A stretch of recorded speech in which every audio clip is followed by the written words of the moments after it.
Sainantsika dia maro mpankafy, nefa mamisy tsara loatra lay etenany ankoatra.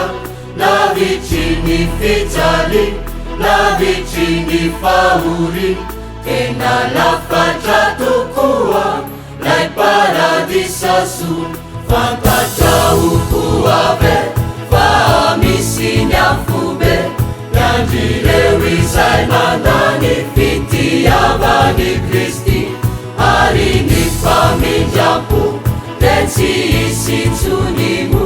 Rehefa tonga ny ora farany zay iaviany, mamafaly Jesu Kristy, napafoiny any amonjy ramany.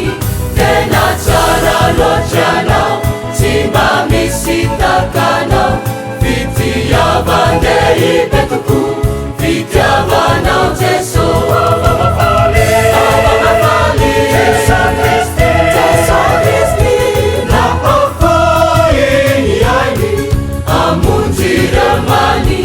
Tena tsara loatra anao, tsy mba misy takanao, fitiavande ipetoko, fitiavanao Jesu.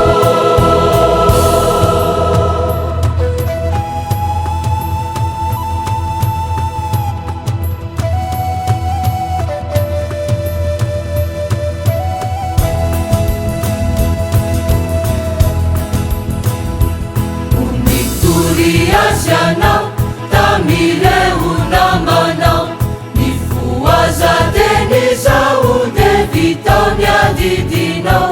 Izy aneka mitalao samatsy uneninao, tsy verina miteniny rasy vitany asany. Tadidio ianito fa ny tenanao, tetebolin'Andriamany jakajao fatratra. Zay manibireny ane de vombarako fa hoe, musimban'Andriamanitra sy andovalanitra.